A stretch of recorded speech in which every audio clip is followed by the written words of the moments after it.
Welcome to STEM and the Stacks and Beyond, your go-to podcast where two school librarians kick off our first mini-season with a countdown to the 2025 ISTE conference and dive into all things STEM and education. Each week leading up to the conference, we'll explore innovative tools, creative programs, and real-world strategies to bring science, technology, engineering, and math to life in your school community. So whether you're ISTE bound or just STEM curious, join us as we gear up, geek out, and get inspired. So let's dive right in with your hosts, me, Jennifer Sancedio-Boatman with STEMfinity, and award-winning librarian and author and future-ready librarian spokesperson, Shannon McClintock-Miller.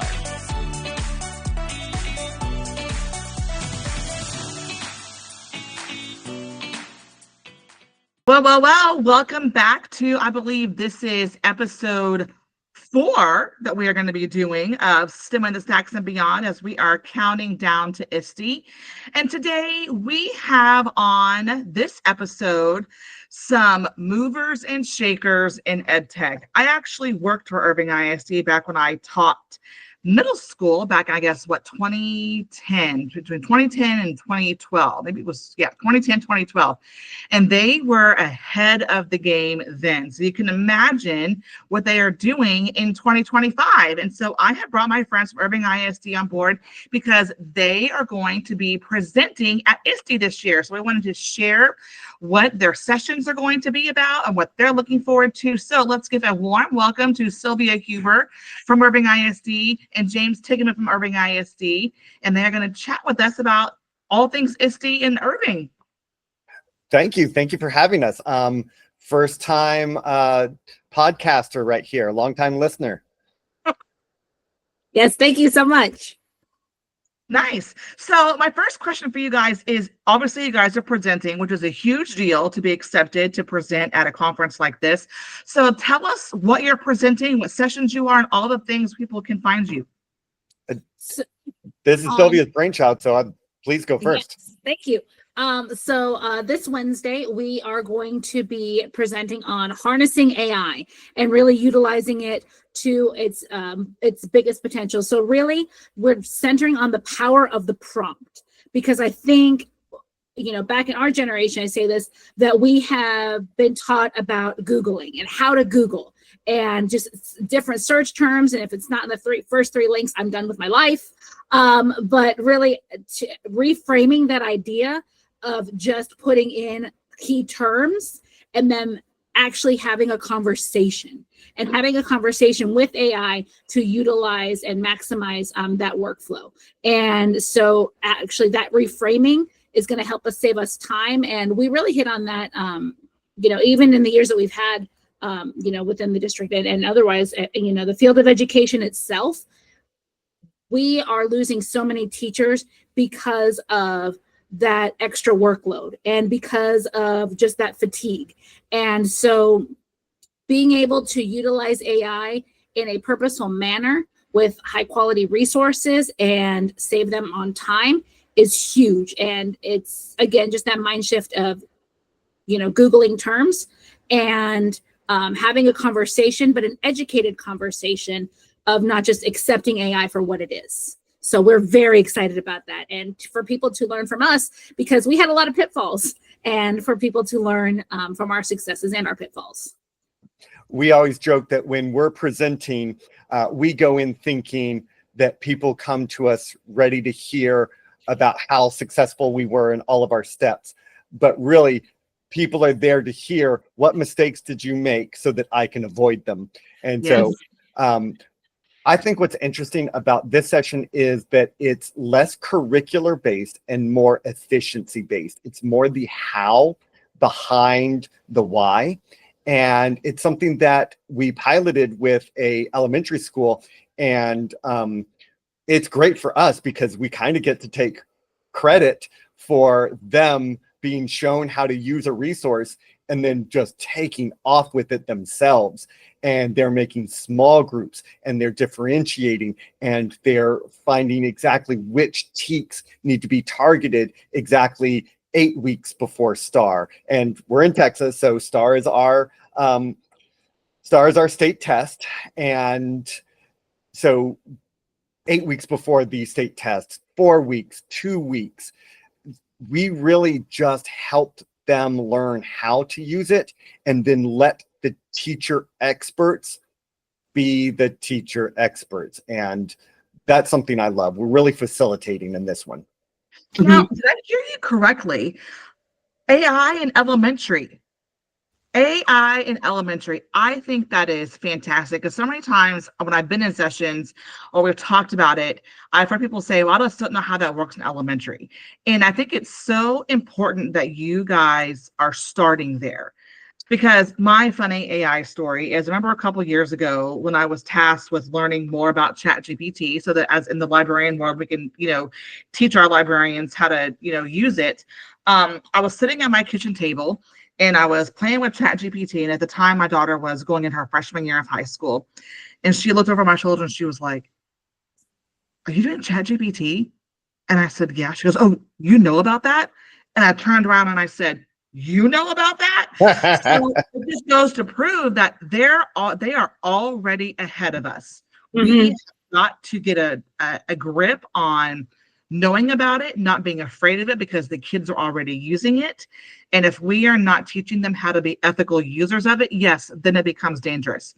But going backwards in that, with what you guys are doing, is you're equipping the teachers because there's fear amongst teachers. They don't know how to use it. So therefore, they are scared of it. So if we equip them to how it benefits them first, and how they can use it in their practice, then they might feel more comfortable and more knowledgeable about how to use AI and teach it with kids. So I think that what y'all session is doing is fantastic. And it goes a step beyond. I remember, I guess it was a year or two ago, a conference I went to an AI session, and it was still so basic level of, oh, here's what's coming. And I'm like, I'm sorry, it's here. I don't need to know what's coming. Mm-hmm. It's here. And so I love that you guys are doing a practical, hands-on, let's get the teachers comfortable with this session. That's awesome. Jennifer, I love that story because it really shows your daughter's reaction to about that implies that it's like a slang term that is maybe inappropriate. And now your mom knows that slang term, and so don't use it. Or it's a TikTok dance that I'm not supposed to know about because I'm an old man and lame.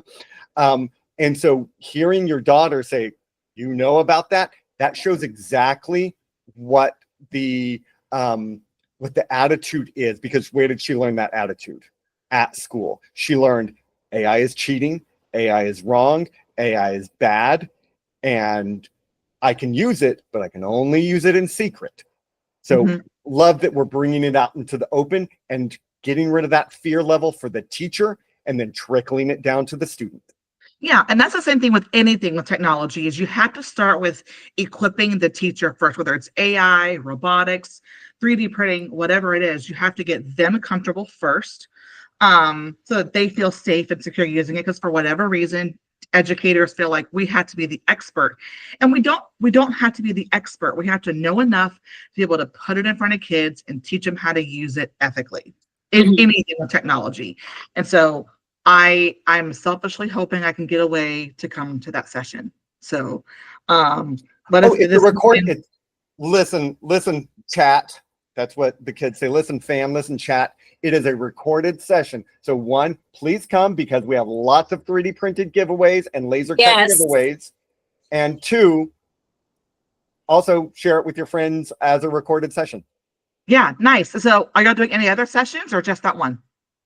You'll have a few, right? Kind of. We have a pretty good relationship with Lego Education. Shout out to Lego Education. They've had some people come from Denmark over to check out. I believe you were part of that a couple years ago as well. In Dallas ISD. We're doing it. Yes. Exactly. And so we have a really good relationship with them, which, by the way, shout out again to the nerds. If you've ever had people from Lego come from Denmark to see your classroom, Sylvia taught a lesson like that, I will be telling my nerd friends that forever. Like that's like meeting Michael Jordan if you like basketball. So we're also we did a pilot with them on their new science, coding robotics kits. And I so saw that actually. Yeah, I got to yes. see a demo of it at a conference I was at a few weeks ago in Houston. So yeah, so what are you doing with them? With the science kit? Yeah, Sylvia, why don't you take it from here? Yeah, absolutely. So we are talking about really exactly what you just said. Fill in the blank with any technology, whether it's a calculator, whether it's AI, whether it's implementing Lego education in general. A lot of us get scared. A lot of educators get scared. And so we're sharing a lot of our experiences through that pilot of what we were able to see. Also, I think one of the big misconceptions has always been, okay, we'll get to, this exciting, STEM portion after they've learned how to read, after these students have learned how to write, after these students have done all of these different pieces.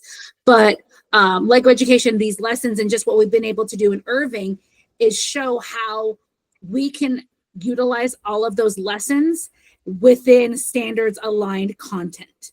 And so it is a supplement. It is something that we have that we can still hit those standards in a way that is engaging, in a way, Lego education is big on learning through play. That's exactly what they're doing. And so again, just showing the excitement, some of our teachers who had that anxiety, who they normally wouldn't do that, got to see just how valid, how engaging, and how easy some of those pieces are, especially that Lego education science that doesn't require a lot of computer. So I don't have to be a computer expert or a coding expert to get these things to work, which has been amazing. Honestly, what you just said, Sylvia, reminds me a lot of what you do, Jennifer, at STEMfinity. You've got this almost like literal warehouses of amazing tools that we are afraid to use in the classroom. And it's kind of like just our jobs are to convince people that these are valid learning resources. Please use them. Please make the classroom better.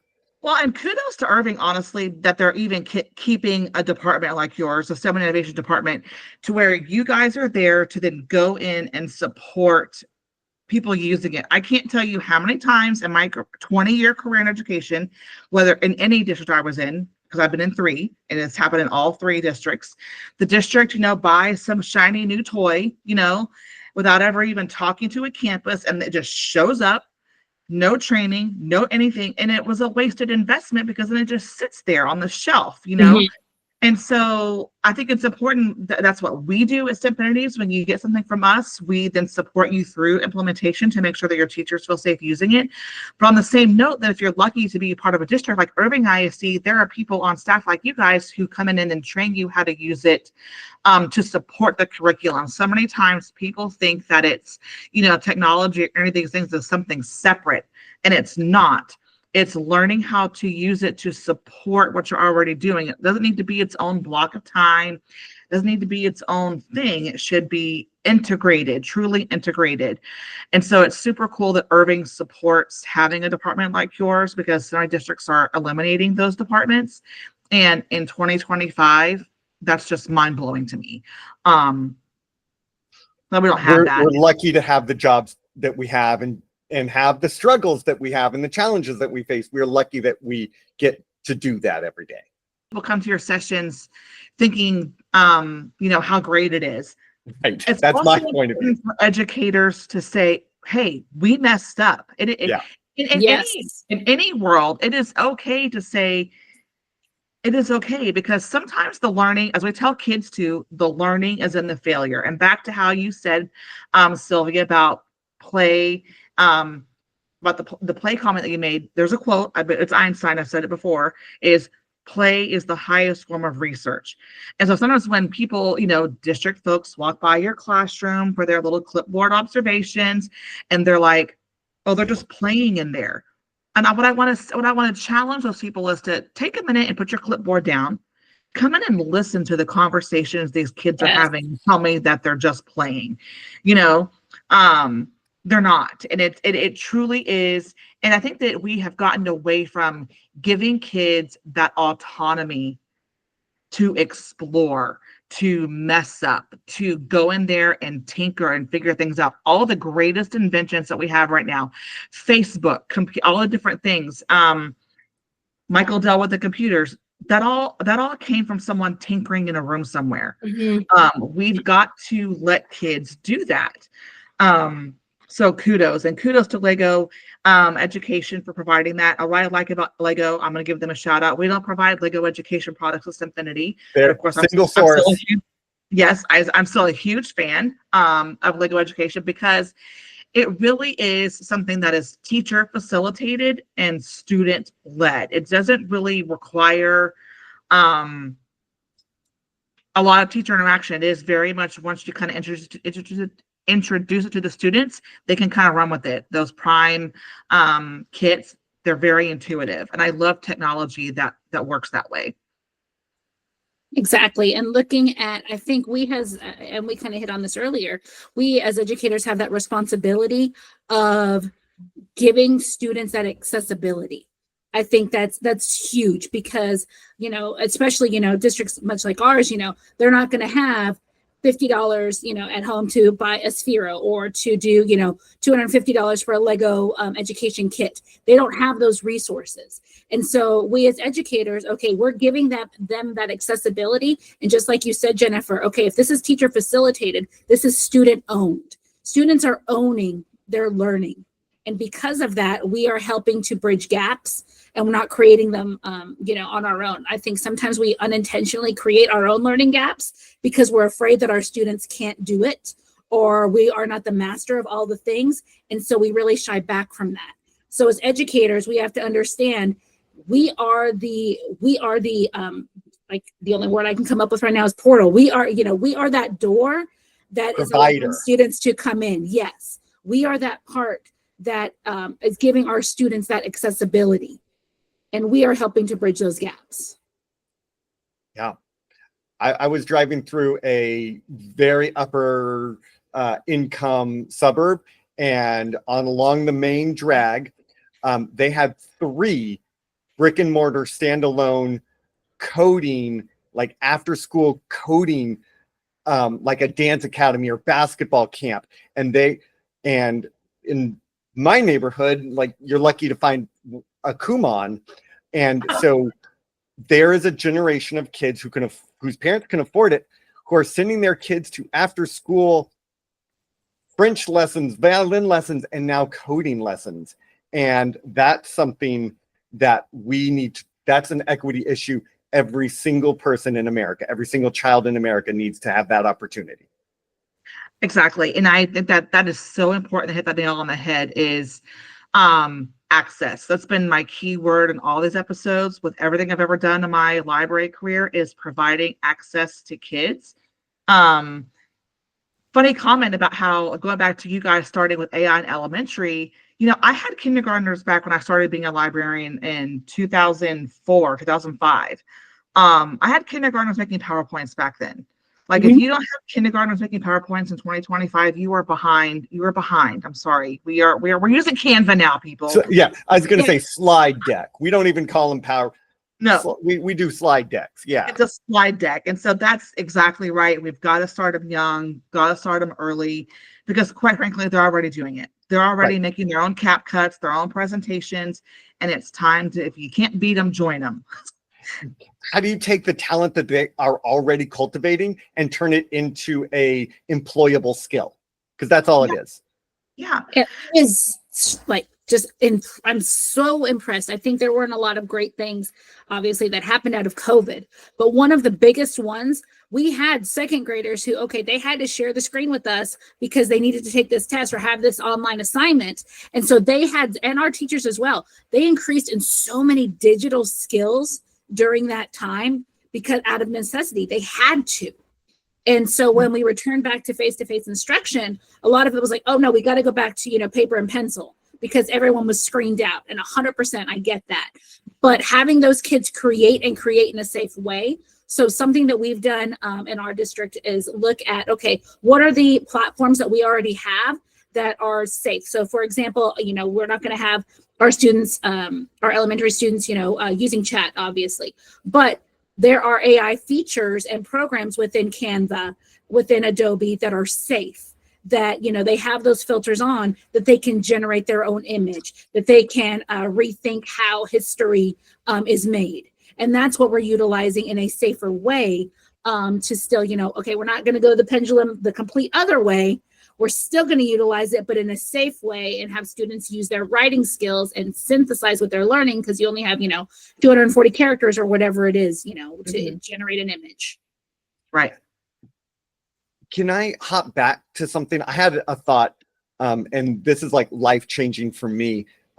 You were talking about failure and learning from failure and learning from play, Jennifer. I was in my 40s before I heard the term design thinking. And I will tell you, as someone who grew up with an absolutely closed mindset, who pretended to have a growth mindset because he knew that that was what you were supposed to have. No, but when I learned design thinking, like, this has changed my life, not just my professional, but my personal life, my family life, about how I can try again after not doing it right. So I don't know. I'm sorry if I'm shoehorning that in, but that was something that was life-changing for me. And if a kid can learn that at 6 years old, as opposed to 46 years old, that's maybe they are 40 years ahead of me in life. Mm-hmm. No, I think that's super important. I remember, I think I said this before. I don't know who I've said this to, lots of people, but when I was doing STEM centers back in my library in Dallas, I was recording just to make a quick social media post about, the technology that we were using in the library.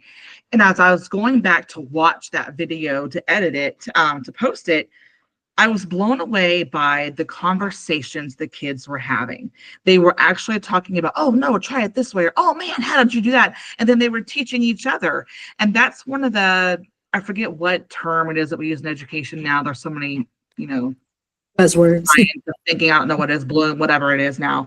But when a kid can teach it to somebody else, then you know that they've learned it. And so when you hear those conversations of them showing somebody else how to do it, that is not just play. I call that free learning, because they are learning and teaching each other, and me, the teacher, didn't do nothing. If I can speak like my kids speak, I didn't have to do a single thing, and they are already teaching and learning things that I didn't have to do. So free learning is what I call that. Bruh. Yeah, bruh. That's not even sus. Yeah, low key, that's real. No Sigma or whatever it is they say. I can't even help things that my kids are saying to me now. Well, before we close out today, I want to know, aside from your sessions, what are you most looking forward to for ISTE this year? What are some new and exciting things that are coming up, or what are you most excited about? Yeah, same. We actually want to hear what you're excited about too. Do we want to trade excitement and go in a round robin, maybe a couple rounds? So I just selfishly, I had never been to ISTE, so selfishly, I am just most excited to just be there. I've done CLA and TCEA, and now ISTE is in Texas. And so, of course, I'm going to be experiencing it on a different side because I'm on the exhibitor side, but I'm hoping to get to go to some of the learning sessions at some point. So I'm just excited for the vibe and to be amongst the latest and greatest of what's up and coming in education. So that's honestly the one major thing I'm looking forward to. Same. I'm an ISTE certified educator, and it's my first time. I'm looking forward to like the executive VIP lounge and the champagne flutes and the red carpet, cutting the line whenever I want. So I'm excited, like you said, to be around everyone. The other thing is I keep seeing these innovation arcades. And Sylvia went last year and she was telling me about them. And I kind of just want to go to all of them and learn through play, just like you were describing, Jennifer. In our department, in our contracts, we get paid by the idea. So every idea we have is money in the bank. So looking forward to getting those ideas from the innovation arcades. Well, and again, kudos to Irving again for paying to send you guys to this conference, honestly, because I remember there was a comment one time made, why do we need to send you guys to this conference? We hired you to be the experts. And I'm like, how do you expect us to get the new knowledge to then bring back to the district to share with our educators? So kudos to Irving again for making it a priority to send you guys there to not only present and show off all the great things that Irving is already doing, but as well to get the knowledge Right. to share. Sylvia, what are you excited about? I am excited. Yeah, my flex is this is my second time, my second ISTE and my second presentation. So I presented last year as well. So that was a lot of fun. But I am most excited about talking to people on their journey. I think exactly just like you, we've been to TLA, we've been to TCEA, and it's been great. But also because of who is coming to this conference, they're coming from all ends. I think last year we had some, people from all the different continents looking at these different places. And for us, we're ahead of a lot of districts, with this, and this, but there are other districts who are further on their journey, whether that's AI, whether that's different policy, whether that's, leveling up on Canva or Adobe or whatever it is, that are further on their journey. And that's what I want to talk to the people about, not only about what we can do and help them and the things that we have learned along the way, but also to hear from others who are further along on their specific journeys than we are, so that we can also help, be proactive and learn from their mistakes and learn from their successes, and really share in that student success and bring that to our students and teachers. Exactly. It's important for districts to be able to, one, of course, show off what they're doing and how they're ahead of the game, but it's also to say, hey, I want to learn what somebody else is doing. We don't always have to compete with each other. We don't always 100%. For one and, oh, look what we're doing, or, oh, we're the best. I think it's important to, especially with something like AI or any new technology, to see who's doing it right, to see who's having success. And also, like you guys said, learning from someone who, hey, here's what didn't work. That's just as important. Okay, one last thing before we go. Favorite, you just say something different. Favorite ed tech tool right now. What's your favorite? I know I'm limiting you to one each. Go. I'm going to say Canva. With the just image generation, the videos, the ways that we can differentiate and really have those products accessible to our parents with the translation features and things like that. I think that's really an all-in-one that I really like. I'm gonna go with the Indie cars from Spiro. They are just so much fun. They are pure joy, and they're easy. And when it says like ages 2 to 99, that's real. That's real. I love a tool that does that. So there's going to be Wonder Workshop is doing a scavenger hunt at ISTE, and with the Dash robot. And if you go to all these different vendor booths, and Symphony is one of them, and take a selfie with the Dash robot, it enters you to they're giving away a full package of Dash. And so to your thing about Spiro, I love Dash too, because it's a product that it's one tool that you could buy. And it's great for pre-K all the way through middle school. And it has apps that grow with the student. So I love an ed tech tool that services multiple grade levels. Yeah. Love that. Well, guys, we are just a few days out. I don't know when you guys are arriving in San Antonio, but I'll be there Saturday. I think the exhibits start Monday. When are your sessions? Wednesday, last session of the day, 11 o'clock Wednesday. And then we have our Lego education, I think, are Monday and Tuesday. Nice. Well, I am so excited again. Can't wait to see you all. Safe travels. Thank you so very much for joining us today. And I am just excited to share what Irving is doing to make education fun, engaging, and accessible for all kids. Thank you, Jennifer. We really appreciate you having us. All right. See you next time.